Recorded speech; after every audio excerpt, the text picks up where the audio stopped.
Bracket racing isn't just what we do, it's who we are. It's how we identify ourselves. What does bracket racing mean to me? It's my life. It's where my people are. My idols, my family, my friends. Bracket racing is life. Bracket life.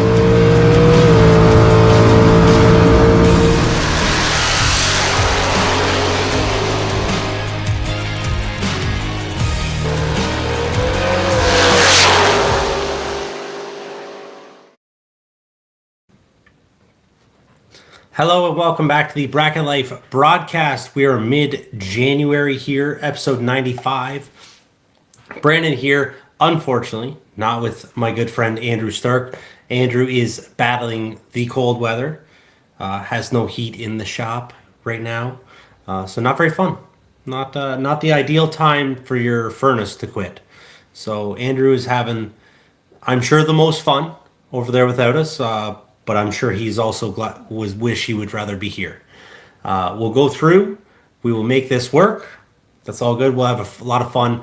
Going to be a great episode. Really excited for our guest here this afternoon, but this evening. We'll stick with that. Before we do dive into that, tonight's show sponsor, OGILVIE'S Performance, just down the road from me currently, Jasper, Ontario. Just a new addition to the Ogilvie Auto and Fleet umbrella, I guess.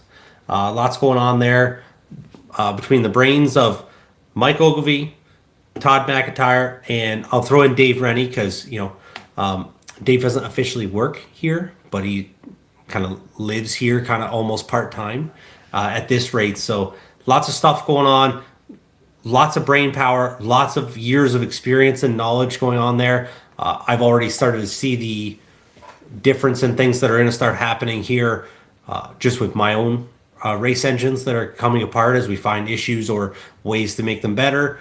Dyno's going up right now. Engine shop's in full swing. Going to be really cool. So any questions, shoot me a message. Check out the Ogilvie Performance page.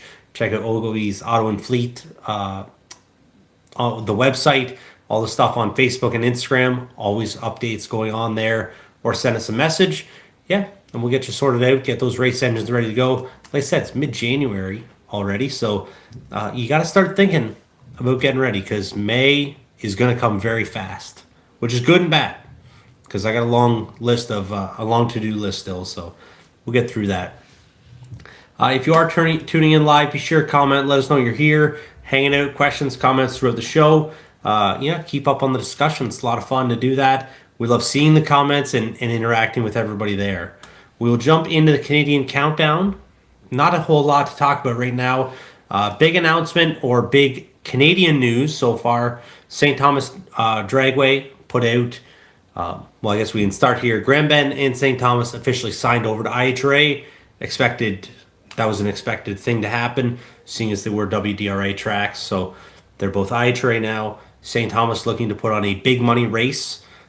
Canada Day weekend, July, I think the 3rd and 4th are the dates of it. Looking for a Friday, Saturday, Sunday race, 5, 10, and a 5 going on there.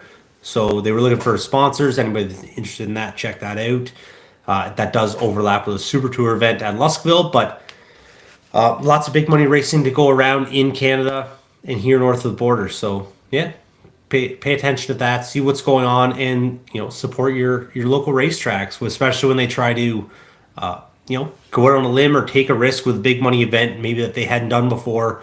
You got to learn, you got to start somewhere, and it's great to see them really reaching out to try and get this going. There's a lot of excitement so far that I've seen. Different news story that I just kind of saw on drag coverage. Larice Motorsports Insurance, Shane Thompson had a bad fire on his way to, I believe he was on his way to Vegas. Or no, he was on his way to Arizona for a race for New Year's. Had bad fire, lost the truck, trailer, 3 race cars, pit bike, and everything inside of it. So that was on the way for the New Year's race. Larice has paid out his insurance, whatever the policy is or whatever that lump sum is. So they've already got that all dealt with, and he's getting ready. Hopefully, like that, it's a long process to rebuild that, but Shane's able to prepare for the 2026 season with the help from that. They're not fighting insurance, not dealing with all this stuff. I know it's difficult in Canada to get Larice insurance, but if there is a way to get that sorted out, it's a cool story to check out and something to look into. South Georgia Motorsports Park announces tiny homes at the racetrack. I believe there's 10 of them that are getting put up. I saw in a comment about $200 a day or night, whatever you want to call it, to sleep in those. Really cool deal for people that aren't bringing a motor home, or you got extra friends or family or need more room. You don't have to go to a hotel or drive anywhere else. You stay right at the racetrack, and full of everything you would need there. So that's a really cool deal. And something else just cool for drag racing in general. Drag Illustrated Winter Series, the U.S. Street Nationals going on this weekend. This will be streamed on Flow Racing. Friday's qualifying will also be streamed on Amazon Prime Video. So that's really cool for drag racing in general to get on a platform like that and have an audience like that. So that'll be really cool. So yeah, just a neat thing to make note of and check out. Drag Illustrated always doing, trying to push the bar a little higher, move the needle a little further for drag racing. So doing really great stuff. That's pretty much the Canadian countdown. I feel like I whipped through that really fast, but it's different when you can't go back and forth with your buddy Andrew, But that's all good. The quicker we get through that means the quicker we get to the main event of tonight. We get to bring on, slide her over here, Miss Kendra Larson. Kendra, welcome to the show. Hi, David. Thank you for coming on tonight and hanging out. Thanks for Absolutely. Yeah, thanks. Absolutely. We got to speak a little bit at PRI about this stuff. That's, as I told you earlier, I was listening to you on a podcast on my way to PRI, and then we got to hang out for a couple minutes there, and then that's when I left, and I was talking to Rachel and Andrew. I'm like, well, let's do a show with Kendra, right? There's really nobody that's kind of a bigger deal online right now in drag racing than Kendra Larson, I don't know about that, but that's Yeah. a great compliment. I'll take that. Yeah. No, it was so great to see you at PRI. PRI was so much fun. Like, you get to run into everybody you don't see typically in December, and I don't know, just kind of a nice segment between Christmas or Thanksgiving and Christmas. So I was excited to see everyone. Exactly. Absolutely. It was a lot of fun and then cool, right? I was very fortunate. You put out a contest, pick a random number as to how many Wallies your family all has. I got the right number, 55, and I got my Trevor Larson World Champion shirt on. Yeah, we're matching. It's excellent. It's funny how it just works out. Cool deal. It's a lot of fun. Kendra, for people that don't know you kind of came onto in the mainstream spotlight, I guess. I don't know how else to say it, right? But just kind of recently, right? Just started making reels and stuff on Instagram and Facebook, and it's kind of blown up, right? You have almost 25,000 followers now. Yeah, we're not quite to 25, but hopefully by, give me a little bit longer and I'll be there. I'm excited. We're at 23 right now, but yeah, so I'm a stay-at-home mom, and so actually, I'll back up. I'm not always been a stay-at-home mom. 2020, when the world went to crap, I was pregnant, and my job called me and laid me off when I was pregnant during COVID, and it was almost like a blessing in disguise, right? But then I've been a stay-at-home mom ever since then. Well, I had my oldest son. It was great, which is me and him, and then I had my second, and then it was just 2 against 1, and I'm losing my mind. I need to do something creative. I've been corporate world to mom, and and that's all I really do besides race, and I miss that creative outlet. So I don't know, I just started posting stuff on Facebook and making fun of my husband and myself, and I don't know, I'm just here having a good time with it. Yeah, it's a blast, right? There's so many great videos when you first started posting them, and they weren't as frequent, right? And you're it would just pop up on my feed at a random time. This is hilarious, right? Watching stuff that you guys do, and then obviously making fun of Trevor, as we said, 2023 Super Gas World Champion, not just not a slouch racer, some may say kind of a big deal, right? But the videos, they're so much fun and they're really cool to watch, and I don't know, it's just the family dynamic in it too, right? Is a lot of fun that not a lot of people get to see. So fun to. Trevor is a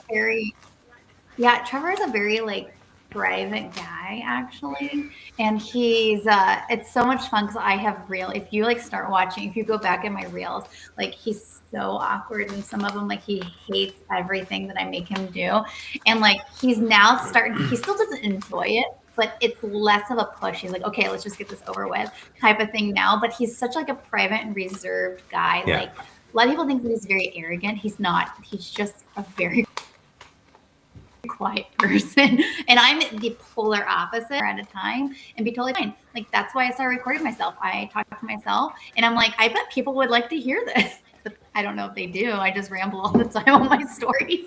But I'm by myself and I'm just talking. But it's so much fun, like making Trevor uncomfortable. I get a lot of enjoyment out of that. Yeah, absolutely. And then you got the boys in on it now too, right? There's a lot of cool videos with your sons, and yeah, I don't know. The whole thing just seems like a blast. I love it. Yeah. We are farmers, so between farming, raising kids, everything. We built a house last year. Over a year. We've been here for a year. So we built a house, and it was just like we had so much going on. It was just like so much content between our entire life because we sold our house, and then we actually moved in our motorhome, and we were like homeless for 18 months because winter came and you can't build a house in the middle of winter when it's so cold outside. So yeah, it was fun. It was a journey. Yeah. And the older videos from when you were building your house in the trophy room where you're hanging out, right? The backdrop's not bad, right? Yeah. Couple of your friends hanging out. But the I don't know if what would you call it, an accent wall? What would you call that? Like the the collage that we did over there. Yeah, it's wicked. I put a lot of creative design into this house. Trevor's like, just do whatever you want. But he was like, when it comes to this man room, you can't touch nothing. Like you can have the whole house. This man cave is mine. And I'm like, okay.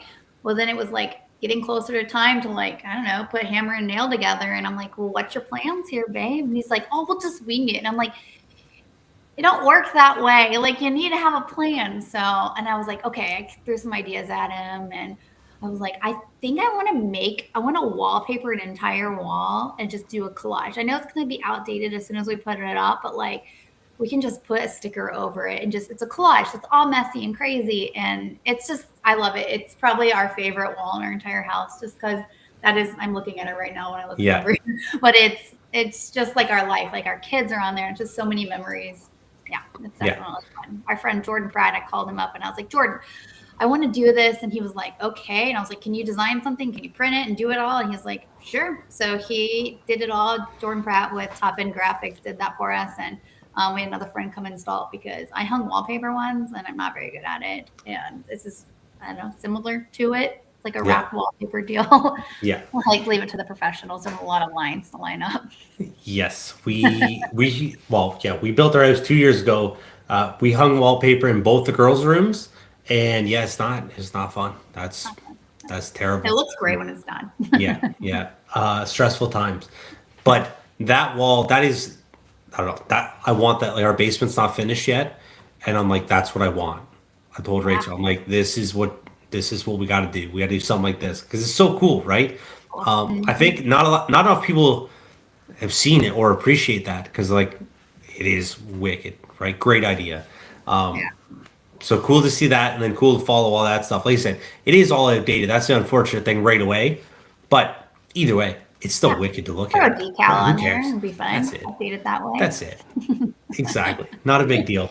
So Kendra, you've been racing for what I have 20 years here. This is your 20th season. This is my 20th season. Yeah. What do you think? Time. Yes. But I feel like actually it's for my age. I'm like, you know what? That's really not that long because people are these people that have been racing juniors, they've been racing. They could be racing for almost, I'm 35. They could literally be racing for 30 years at my age. Like that's wild to me. Yeah. Yeah. Well, that's what I was going to say. As we said that, we're like 20 years. 20 years is a long time. I'm 30 and I started when I was 6. So, 24 years, I guess. Yeah. I'm like, it's crazy to think of that. But but still, right? Either way, starting at 15. Yep. Like Rachel started at 13, so she'd be close, right? Yeah. Or she will, like when she, she'll get there. Yeah. But yeah. Yeah. So what do you think? I'm turning 36 in a couple of weeks. I'm gonna be closer to 40 than my 30s. Yeah. Already, but I started in Sportsman. I wasn't even actually in a race car. So my first time down the track, I was driving Sportsman. I was driving my street car, and I would sneak it away when my dad wasn't racing, or they would be out of town. I would like sneak it. The track was about 2 hours away. Sneak it to Mocan Dragway, race the weekend, drive. Well, I wouldn't race the weekend, race the day, and drive home. And my uncle was there, so he was like, "All right." So it was just like our secret for a while, and then we confessed to my dad. So he was like, "You've been driving." He was out of state, and I was 16, and they're like, I mean, it's not a big deal, but they're like, "We had no idea where you were. You were in Missouri. I lived in Arkansas." Yeah. And it's like, "What are you doing?"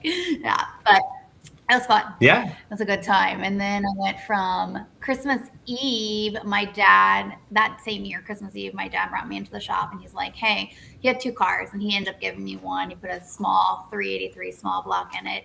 He's like, "Those will be your car to race." And it was a good car just to get a feel of racing. I wouldn't say it was like a super competitive car, but I just kind of quickly got into a different car after that. And then it seems like every 2 years after that, I got a new car until I turned 20 years old and I bought my own car. So then I was like, "Oh, this is a little bit more expensive. I better hang on to these for a little bit longer."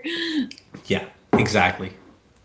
It switches up pretty quick, but So life until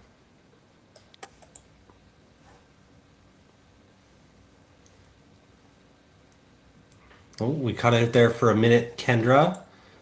We'll be back. I'm sure it'll come back. We'll hang out, get ready. It's interesting. There's a lot of cool stuff. Well, I don't know if Kendra's talking or if anybody can see Kendra right now. There you are. I got you back now. Hi, sorry. Yeah, I was that's just all good. talking to myself. Yeah, that's all good. Yeah. I was gonna ask what's your favorite car been? I mean, you've gotten to drive a lot. I think you just got in the Super Gas Roadster last year. Yep. Yeah. You dove into that. So you've tried Super Gas. Have you done Super Comp? Yeah, I did. I was primarily a bracket racer, and then I jumped into Super Comp, and I honestly stopped racing that because Trevor Larson's my husband, and I got tired of having his shoes to fill. This might sound really bad. It's the truth. Like, there's so many times that I would go out first round with just like a nasty package. I'd be like 11 total and lose, and he'd come back with a win, and he would just be like dead late on the tree, and it would just piss me off, to be honest. And I was like, "Screw this, I'm done racing. I wanted to quit racing." And he was like, "You can't do that." And I was like, "Fine, I want to do something completely different then." And he was like, "That's fine." I was like, "And you can never drive top dragster because that's my class." And he's like, "That's fine. I have no interest in racing a fast class." Wow.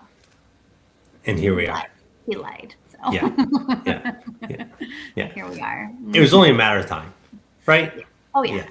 He was Exactly. like, "I can't let my wife do all this." He's like, "Oh, this stuff's easy. She won her first race out in it." And I can't tell you how excited I was when he did not win his first race. That's funny. Yeah. Absolutely. I love it. That's what I want. So let's talk more about what that relationship is with Trevor, with racing, right? Obviously, you already, you kind of said that, right? About kind of racing or filling those shoes in Super Comp, right? Because in the super classes, right? Trevor Larson, we said earlier, kind of a big deal, right? Yep. Obviously, world champion, very close to being a multi-time world champion. So what's that been like for you? Difficulties or advantages that you've seen or been able to learn from him. We have a similar, obviously I'm not a world champion by any means, but similar relationship with Rachel and myself with doing these things. And then, some things come a little easier to me than they do to her. So then what's that been like for you? Yeah. So early on in our relationship, I just really was just trying to understand Super Comp because I like I said, I was primarily a bracket racer, and I never really did any of the .90 stuff. I never hit the full tree, or pro tree, and so I just didn't really take too much serious until I was at Brainerd International Raceway in Brainerd, Minnesota, and I got down to 7 cars in a national event, and I was like, this is kind of fun. So then, but I never had much success in Super Comp, to be honest. I just always felt like I had to be good because I was pitting with Trevor Larson, to be honest. Like, he doesn't put pressure on me, and I'm sure you don't put pressure on Rachel. It's just more myself, because I'm like, it makes me try to be a better racer. It's like, you race the best people, and that's the people that you try to be. You try to be a better racer. And so just racing with him that way has definitely taught me a lot of stuff. Like, I feel very comfortable. My expertise is like starting line. Like, I feel very comfortable the first 60 feet. Like, I know what's going to happen every single time. Trevor is like my life coach, my drag racing life coach when it comes to top end racing, because he's a machine. And he gives me like drills to do or practice, and we'll be doing it in time runs because we don't get a lot of test sessions out there. I don't know. We just don't. We just go for it. We probably should test a lot more, especially me. But when he jumped into Top Dragster, like, it was kind of a long joke. I was pregnant, and I'm trying to think. I was pregnant, and he was like, I think I want to license Top Dragster because I can race my dragster in Super Comp, and I'm pretty sure he had his roadster too. I don't know. We had roadster drama for a long time, but so I go, well, I don't know exactly the timeline when it comes to this stuff, but he was like, once the race in Top Dragster, I was like, that's fine, but I'm going to race a license in Super Gas when we get your new car. He's like, yeah, no problem. Well, he got that new car, and then new car left, and then like it was a long time before I got a license in Super Gas. So he didn't hold on to his whole part of the bargain for a while, but he licensed in Top Dragster, and I was just so excited for him when I was pregnant. And then we got Tate. We had Tate. I was pregnant again with Tate, my second, and that was such a bittersweet pregnancy for me. I was getting my brand new Mola's race car built for me. Glenn texted me and was going on the jig and had been on the jig for an entire week. And I found out I was pregnant. I was like, are you kidding me? Like, this is God's timing, not Kendra's timing, but come on right now. So I have this brand new, perfect, beautiful race car. And Trevor's like, perfect, I'll race in Top Dragster. And I'm like, oh, I'm sure you will. And then he goes, finishes like second in the division that first year out in it. And he was like, this is kind of fun. And now that he's like, I consider him a real Top Dragster racer now. Like, he has trophies on the shelf. He has a championship under his belt now. And I'm like, when we're at the track, I'm less wife and more competitor. I think that that's just the nature of the beast in this sport. I will support him until we get to the track, and I want him to lose first round. But going forward, my whole thing is I just don't want to put pressure on myself, because that just kind of takes a little bit of fun out of it. I did that in Super Comp, and I'm holding a couple of national event wallies over him in Top Dragster, so at least I have something over him in that class still. But when it comes to racing and a week by week basis, like, we're just so supportive of each other. Like, we're very hard on each other. I'm probably harder on him because I said this many times on my Facebook page. I expect every single time he goes at the starting line that. Sorry. That's all good. Hey. Real life right now. Real life. That's it. Okay. I have to be hey, 1 second. That's all good. Okay, I'll be right back. Okay. All the fun of having kids, right? I get it. My mother-in-law is upstairs with Alex. Rachel's got Avery right now. Just a great time. But I don't hear any crying upstairs, so they must be doing a great job. Life in the fast lane. That's what we're going to talk about with Kendra next, is about what it's like racing with 2 kids. She's got 2. They're a little bit older than my kids, but she's got 2 boys, so the boys are, they're cranked up. They're excited. So it'll be interesting to see. I want to know, this was more a conversation my wife was having with me the other night about what it's like, right? Experience of driving a race car, being in the pits, between rounds, whether you have to breastfeed or you have to, there's always dirty diapers. I was changing dirty diapers last year too, but yeah, just life, right? Hi, sorry about that. Yeah, mom Yeah. life right now. That's it. That's it. I get it. Absolutely. That's how it goes. That's what I was just saying was that's what we're gonna talk about next, like after, will be what it's like being a mom and having two kids at the racetrack and and two boys that are cranked up with energy and ready to go, and then what it's like going there. I know you've made a lot of videos of that. We followed for the ones when you were talking about I think food that you guys were having at the racetrack or meals that you would make. And when you were like, those ones were excellent. And I was sending them to Rachel all the time, like, this looks delicious. Let's do this. Right. Yeah. So yeah, we can carry on with, Yeah. wherever we Wherever were. we left off, but Yeah.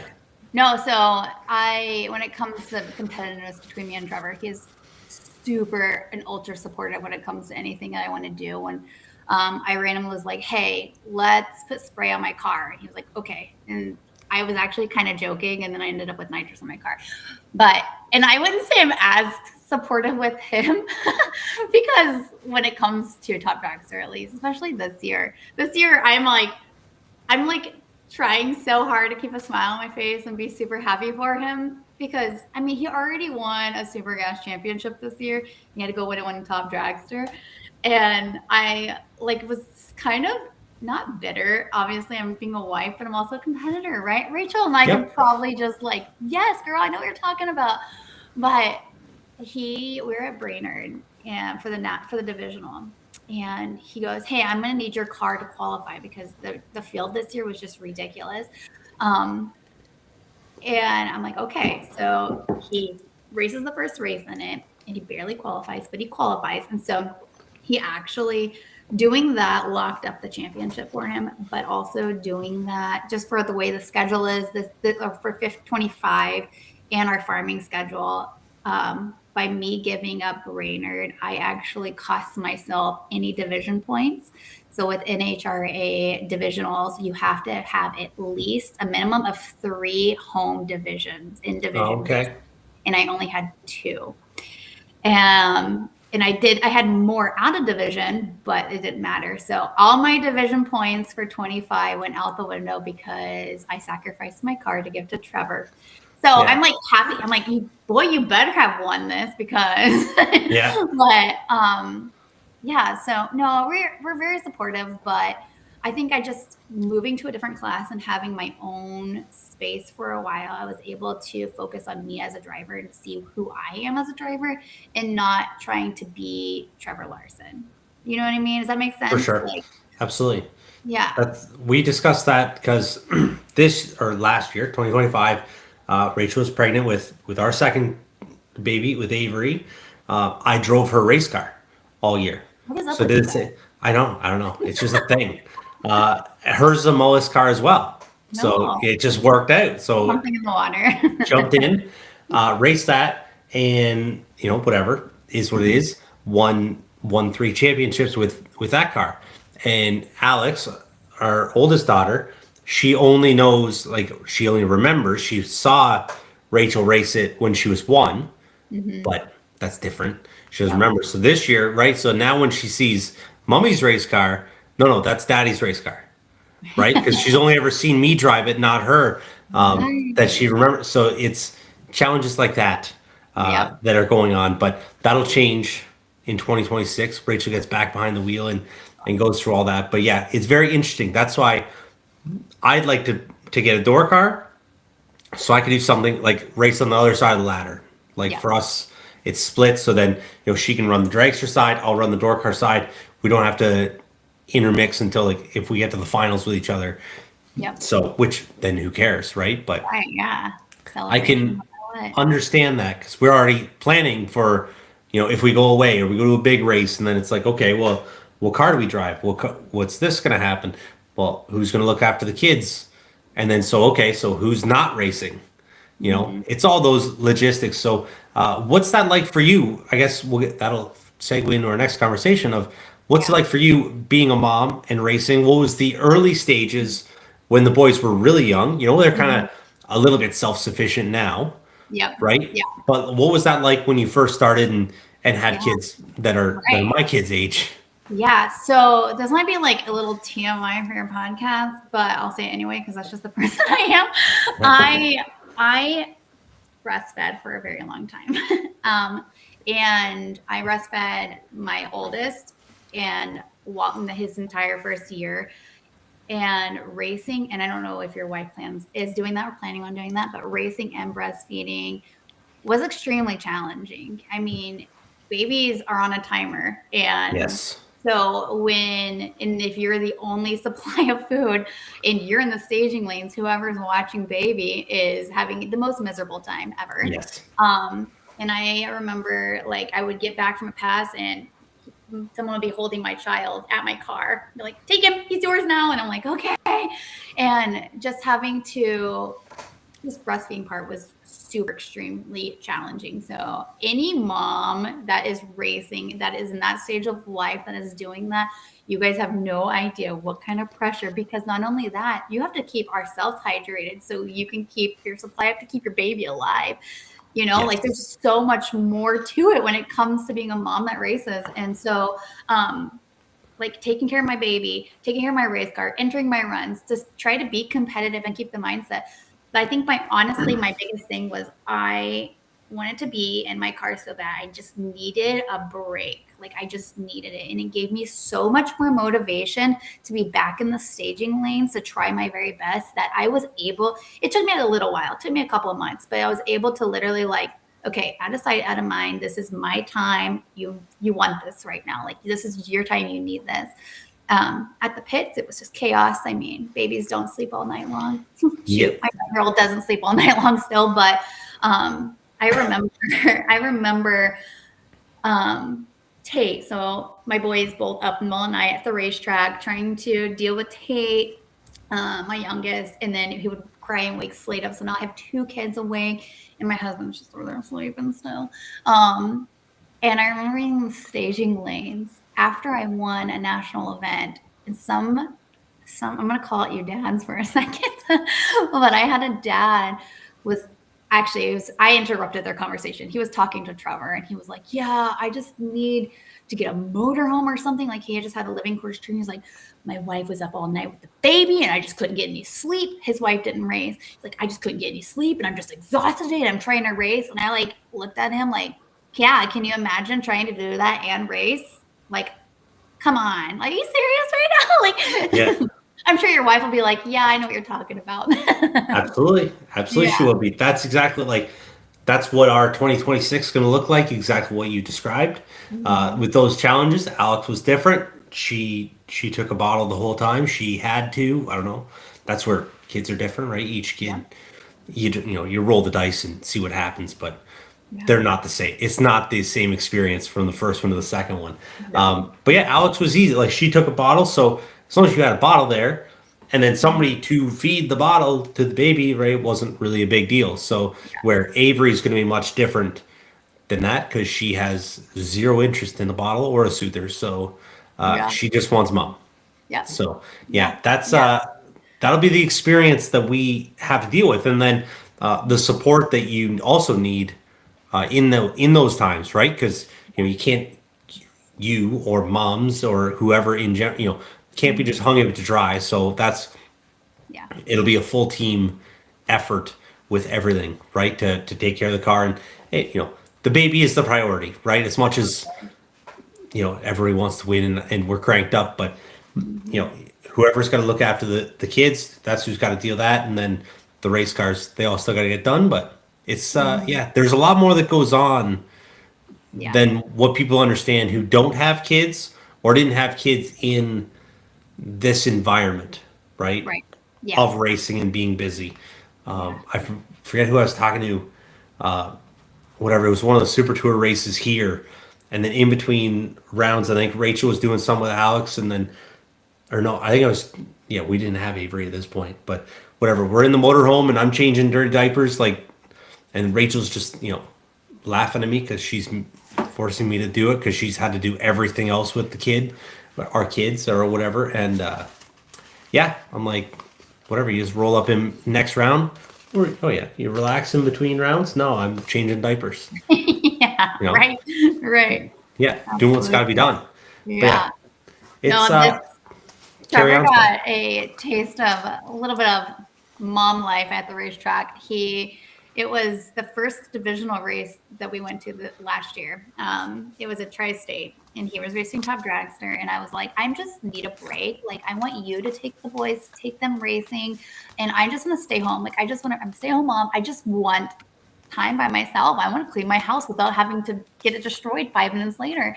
And he was like, just go racing. And I'm like, you're right. I'm going to have the gnarliest FOMO. So I'm going to go racing. And he's like, I promise I'll take care of the kids. I'll do everything. He did. He packed their clothes. He went grocery shopping. He did everything I needed to do. He did it all.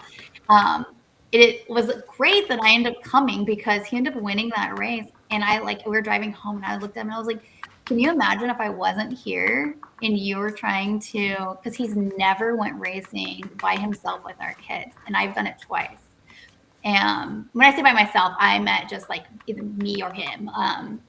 And I've been with my dad and his dad. Grandpas are amazing, but they're not like grandmas. Correct.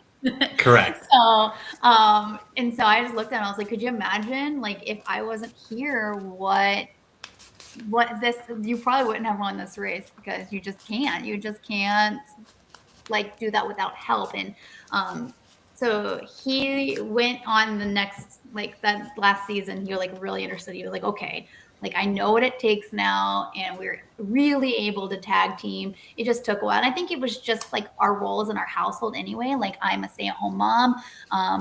I do it all at the house, and so why not do it at the track too? So yeah. I think it just took a little bit for him to realize, like, okay, so yes, you do need a break, and that's fine too. But yeah, when it comes to racing and kids, you need help. You have to have your support, and you have to not only just have someone to watch your kid, like people watching your kid really has to like love you and really want you to win too, because otherwise they're going to be like, well, just lose so you can just watch your thinking kids, you know?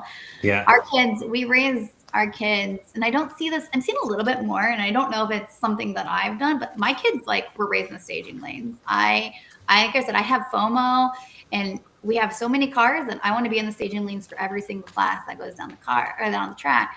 I want to see there, I'll give them nugs, and then we go to the stands or whatever. And my kids were raised in the staging lanes, and I think my oldest loves it. My oldest loves the staging lanes. My youngest, he's like, he's just a loose cannon sometimes, and I just don't know if he's going to touch a header or run out from a car or something, so I have to really keep my eye on him.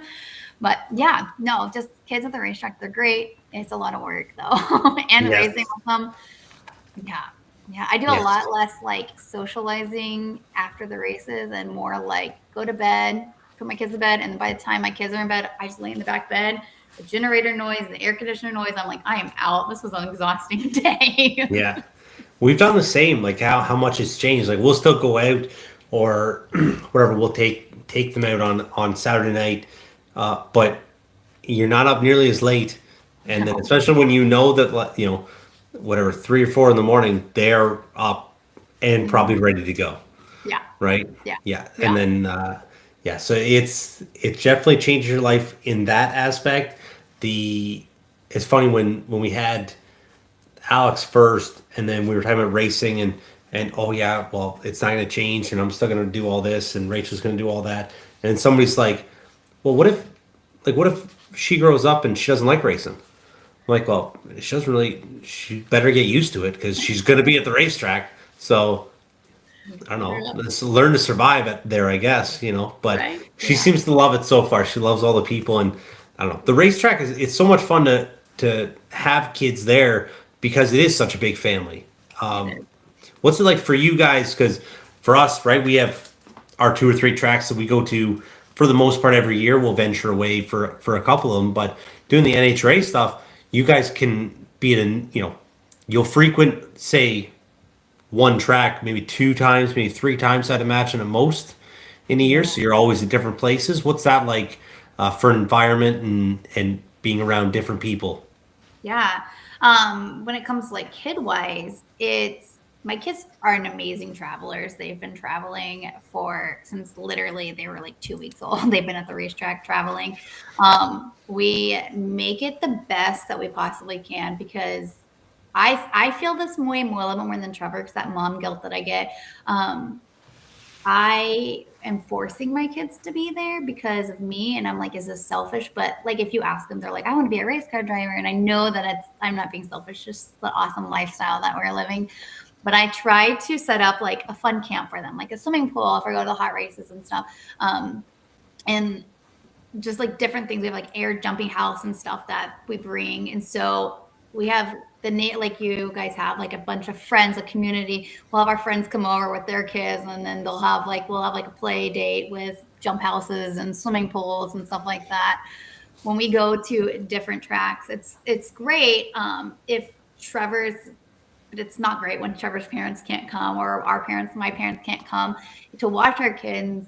We have such great friends in every division and every single track. And if we needed to, we try not to race the same classes, but if we needed to, they would be more than happy just to like hang out with our kids. We have definitely had to drop our kids off at. Yes.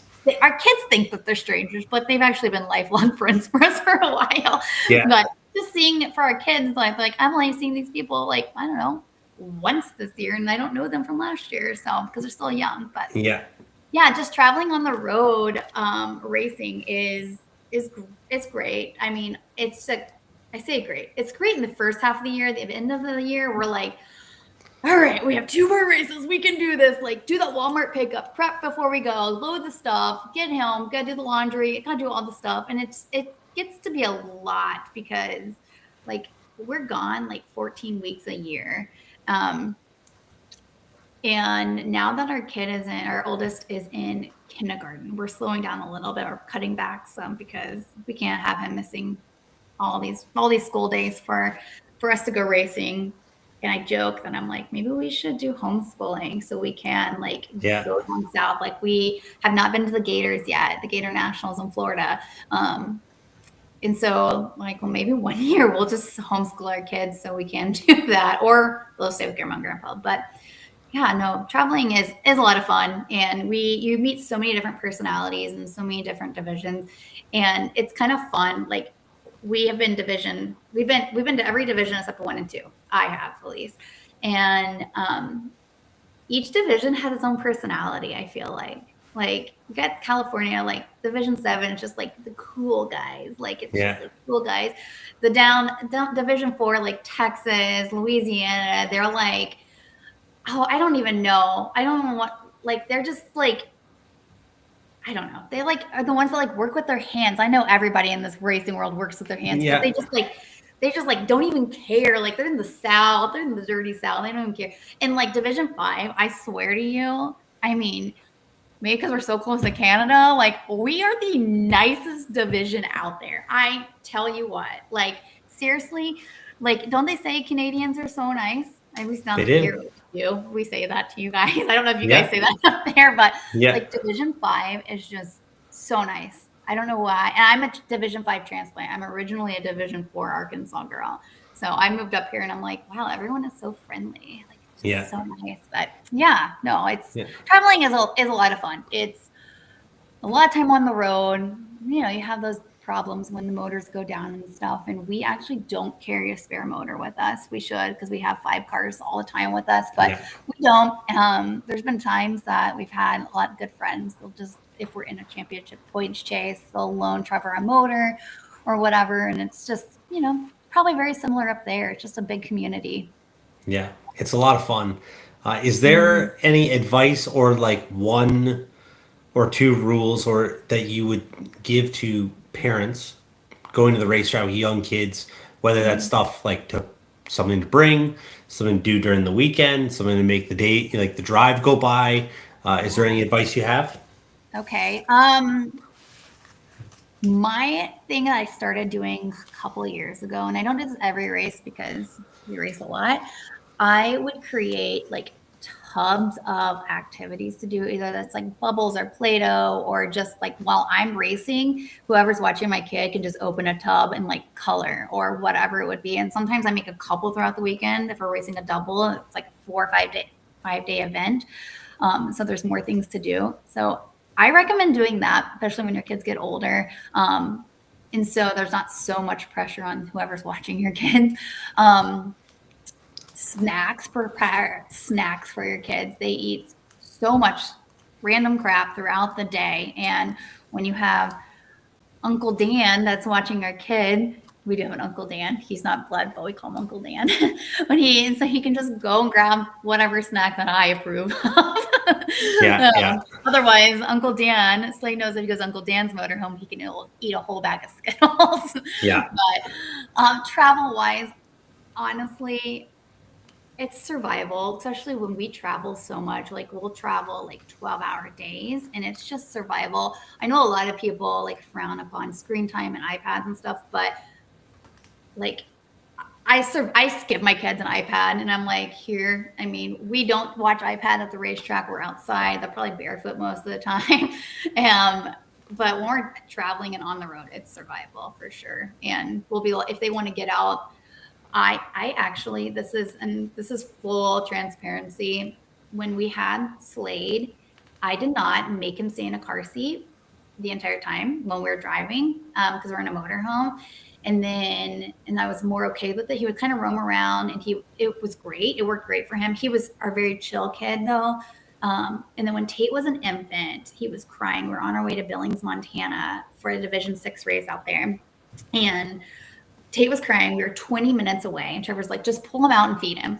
So I pulled him out, and I kid you not. And Slade, I remember, I can just picture it. Slade was standing up looking at me, and I was about to feed Tate. Our front driver steer tire blew in our motorhome. And it was like literally sound like a bomb goes off, and Slade goes flying to the wall, and I hold Tate. I'm like, climbing on. He's like 2 months old. And Trevor's like, oh my gosh, we have no brakes. We have no brakes. And I'm like, oh my gosh. And thank God we are in middle of nowhere and there's no cars around, because he took the entire road because we have no tire. Get pulled over, and everyone's okay. They just did some damage to the motorhome, but that was fine. My boys were okay. Trevor was okay. I was okay. And then I just I just started crying. Like after everyone's okay, I started crying. He's like, what is wrong? And I was like, if we would have rolled this thing, I could have killed my kids.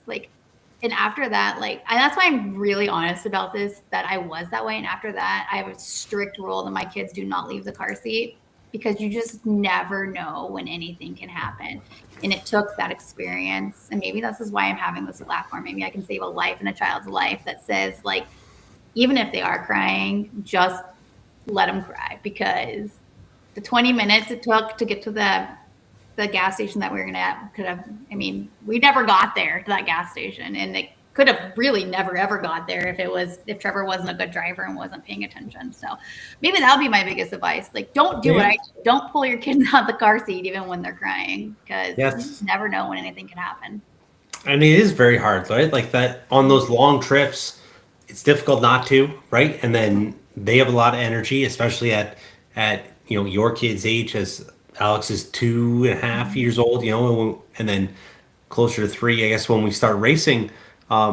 She's got lots of energy. She doesn't want to sit in the car seat for that long. She doesn't want to sit there for, just bored and on these long trips. So no, I understand that. And it is, you feel a different sense of comfort, I guess, in the motorhome, right? Because I don't know, it's just, we get up and you walk to the back and grab a drink out of the fridge or do whatever, right? And then nothing's, exactly, right? So then you feel so comfortable in there. But no, that's a great point, right? We have the car seats ratchet strapped down tight, so that's it's quite an adventure getting them in there, but we accomplish it either way.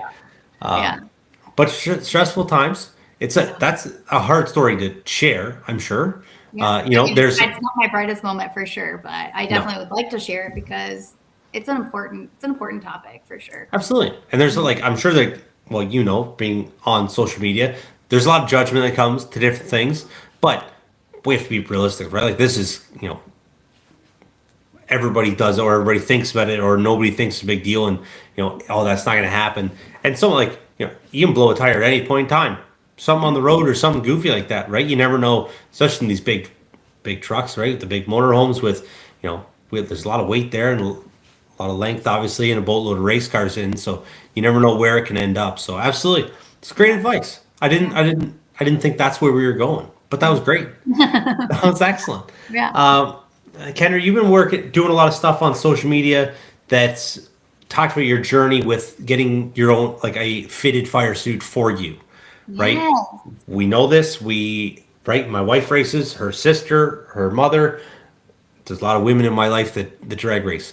Fire suits are not made for women. That's why Rachel's fire suit comes up to here. Yep. Right? Like it just doesn't. It's not made for women. So you have Race Her fire suits. Race Her. It's not mine. It's No, not it's not yours, but that's what the fire suit you're getting. Yep. Right? A Race Her fire suit. The Race Her website just came. It was just launched. I believe. Let me get the info and I can put it on the screen. But talk about that. Yes. What that journey has been like for you. To get to this point, right? You wanted to make enough money on social media to get your own fire suit. What's the process like working with Race Her fire suits, and where are you along that process? Yeah. So earlier this year, mom bod, right? After 2 kids, my fire suit, I had a custom Dash 15, just a fire suit made for Top Dragster back in 2017. And I've had 2 kids and it's been almost a decade later. My body just isn't the same. And I just told Trevor, I was like, I just want a new fire suit. And he's like, well, order one. And I'm like, I just can't spend that kind of money on myself. Fire suits are expensive. And I'm a mom. I rather spend it on my kids, to be honest. And so I was like, well, I'll just save up some money and this will be my next journey. I was going for a Pro 1 suit, and actually Race Her is a Pro 1 suit that's made for the female body. So you are actually getting a Pro 1 suit.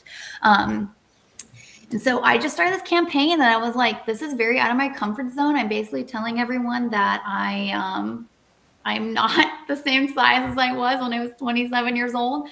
And here I go. I'm going to be full, honest, and transparent. And this is why I'm making these videos on Facebook, is I want to make enough money to get a fire suit. And somebody tagged Race Her in one of my early posts. And I was like, oh, that's kind of a cool thing. Like, I don't know this. And so then I ended up contacting Autumn. We got in contact with each other. Autumn DeRosset, she owns Race Her fire suits. And she had the same problem. Every female has this problem. The fire suit pants go all the way up. They're like high rise.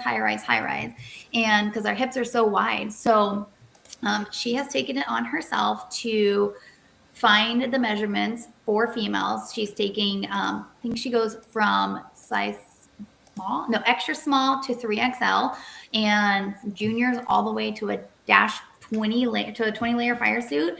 And all you have to do is you have the measurements just like you would any other big company fire suit. You would just take your measurements like you normally would, go to the site and click I'm a size small and add to cart, and you will have your Race Her fire suit delivered to you.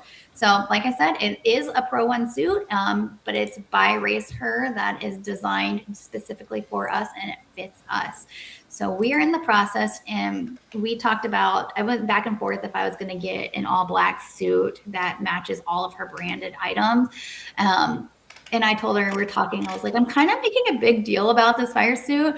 Like, let's make something, let's design it. Like, let's go and just make this a design and make it something. And then I could do some advertising for you and post it. And she was totally on board with that. So then we worked with the Pro 1 people to help design it. I think Chase Huffman was on board with that. We designed this fire suit. We went through a couple, and my car is primarily blue, but I'm a girl, so I have to have a little bit of pink in there too. So yeah, we came up with this gorgeous suit. It's ordered and it's going to be arriving soon. I can't wait. I'm excited to see it. It's really cool. I loved obviously following that whole thing. I hadn't looked in, like I knew what race her fire suits was. I have on them on Facebook once I saw different posts that you had made and different posts that she had made. I would like to do something for my wife with that. We just got her a fire suit the last year she was racing, so like she's worn it for one season, so we don't need one right at the moment. But that'll be the next one that we go with. Yeah. But yeah, it's really cool. It's neat to see more of these opportunities for racers and young people to get into the business of drag racing. Yeah. Right? Like, so Autumn doing all this stuff behind the scenes, working with Pro One. I didn't realize that because I hadn't looked into it because it's not going to fit me, right? It's not for us. But so I didn't realize it was part of like dealing with Pro One. So that's really cool as well. But great for her doing this. Great for you for, working with her. This is going to be huge for that moving forward because there are a boatload of women in this sport that need this. So yeah, I love it. I think that's a wicked idea and love the customization that Pro One has the options for. They do great stuff.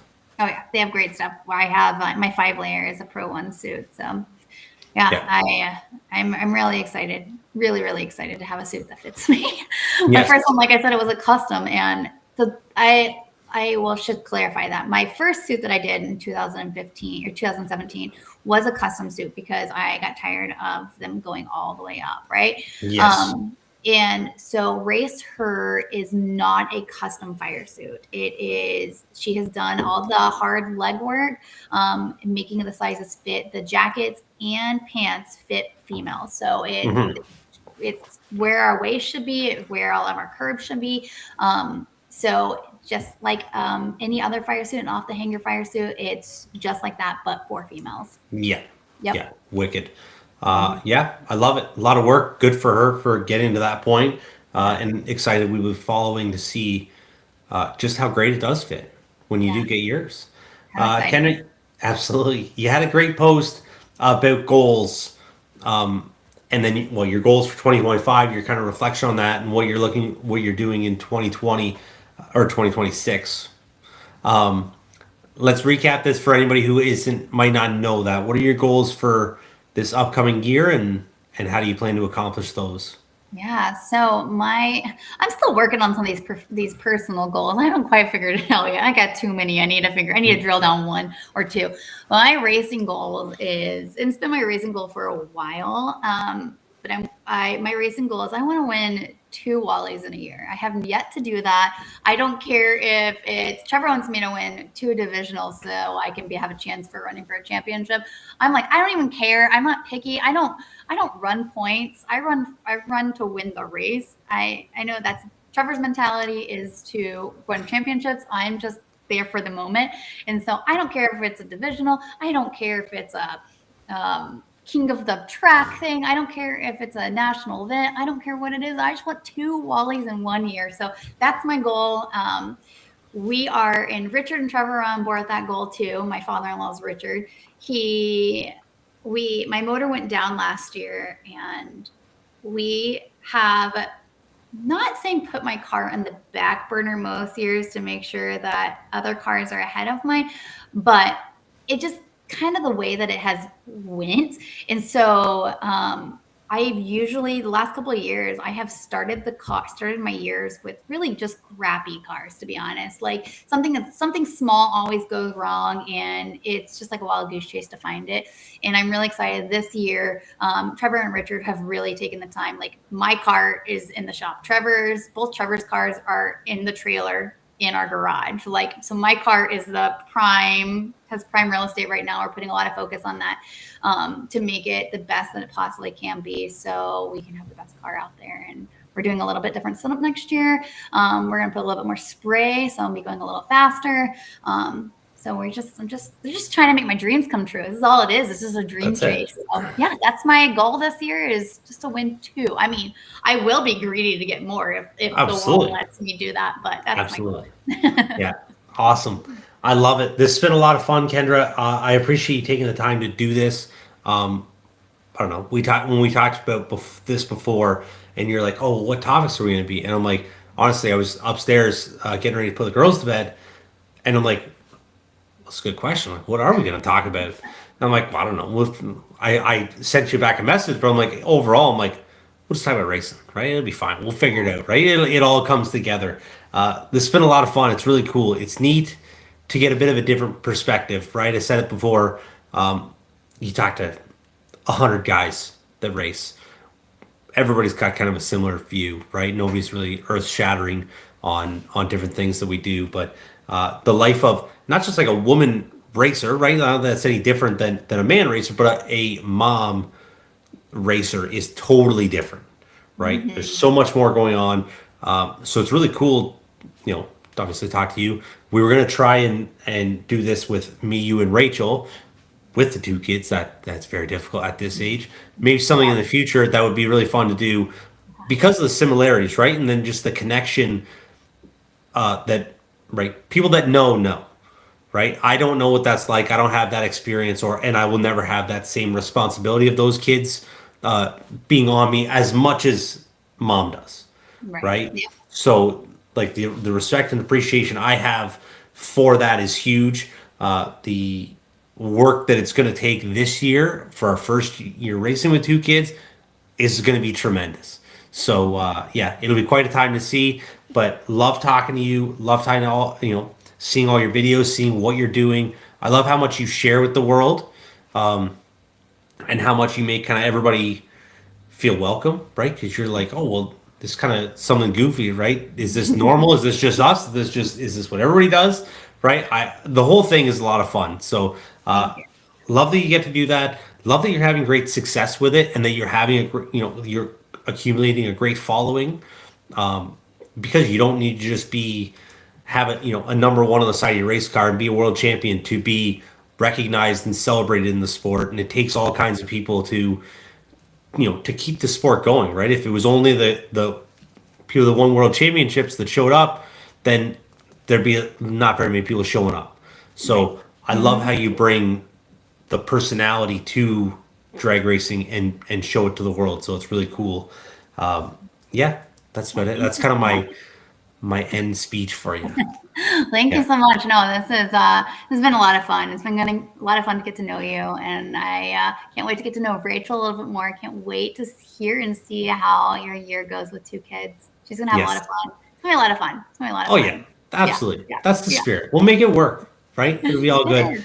You're in survival mode right now. You'll be fine. And it. Kids just seem like they bring luck to you. I feel like anybody that brings a new baby to the track, they just have like a weird amount of luck. So you guys have to have some good fun this year. Yeah, sure. No, absolutely. No, I appreciate that. Hopefully we get to race together sometime soon, whether it's this year or in a couple years down the road with, hopefully doing some NHRA stuff, and we'll see. You never know where the road's going to take us. That's right. Yes, absolutely. All right. Well, that's about it. Thank you to everyone for tuning in, firing comments out there. We got a lot of people saying hello. We didn't get a whole lot of questions, but we did have some good, people wanted to make sure they said hi to Kendra. So that's great. Thank you guys. Thank you OGILVIE'S Performance Shop for sponsoring tonight's episode. Thank you. I guess that's about it. That's everybody I gotta thank. I just said thanks everybody, so that's it. Thank you, Kendra, for taking the time to come hang out. We know you got two boys that are waiting for you. They need a reward for.